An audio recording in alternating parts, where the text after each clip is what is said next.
What if I told you that science is finally catching up with ancient wisdom? The idea that your thoughts shape your reality isn't just a spiritual concept. It's something we can now explain through quantum physics. In this video, we're breaking down the science behind manifestation, how quantum mechanics supports the law of attraction, and most importantly, how you can use this knowledge to shift your own reality. So let's get started. You've probably heard of the law of attraction. This idea that like attracts like. That the energy that you put out into the world through your thoughts and your emotions and expectations determines, in turn, what you attract to you. The interesting thing is that science really does back this up. Everything in the universe is made up of energy, including you, your thoughts, and your emotions. And the key is in learning how to align your personal energy with what you want to manifest. I'm sure you've experienced this before. Maybe you've thought about something really intensely only to see it happen. Or maybe you were just thinking about a close friend and then the next moment they texted you. I'm sure we've all had that experience. But how does this work on a scientific level? That's where quantum physics comes in, and it's really fascinating. So now let's talk about the science. In classical physics, for example, we're taught that reality is very much fixed. Like, if you drop an object, then gravity pulls it down. And it's a very sort of linear way of explaining things. But in quantum mechanics, reality isn't so simple. So one of the most fascinating discoveries in quantum physics is the observer effect. So scientists found that when they observe a particle, it actually behaves differently, as if consciousness itself plays a role in shaping reality. Before this observation, a quantum particle exists in a wave state, meaning it holds infinite possibilities. But then the moment that it is observed, it collapses into a single definite outcome.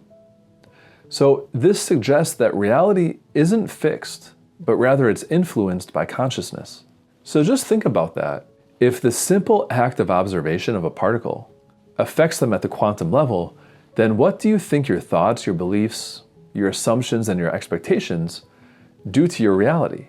I mean, this is why manifestation is not just a theory. It now actually has scientific foundation as well. So now, how do we actually use this knowledge? Knowing that our consciousness is affecting the world around us, how do we use this to our benefit to create the life that we want? Well, the key is to aligning your vibration with what you want to manifest. The truth is that your thoughts and your emotions carry energy. And when you focus on lack, on fear or doubt, negative things, then you lower your frequency and your vibration. But when you focus on gratitude, on joy, on abundance, then you match the vibration of your desires. So for example, instead of just wishing for something, picture yourself living your desired reality. Visualize yourself already living in that house that you want, already surrounded by the people that you want in your life. Engage all your senses. How does it look, feel, sound? Because visualization basically is the way that we reprogram the subconscious mind and shift those beliefs to manifest what we truly want. But this process of manifestation isn't just about thinking, it's also about feeling. If you want wealth, then feel that abundance right now in this moment. And if you want love, then embody that love right now. Because the universe ultimately responds to that energy that you put out. So personally, I just find it so fascinating that modern science is now basically aligning with this ancient wisdom around manifestation, law of attraction, etc. But the one thing I want to add here is that manifestation is not just about thinking of what you want and being positive. It's also about taking action. But ideally, it's about taking inspired action.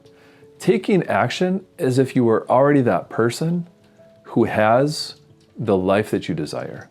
Because as powerful as all these tools are, visualizing, affirmations, positive thoughts, etc., we still have to do the hard work.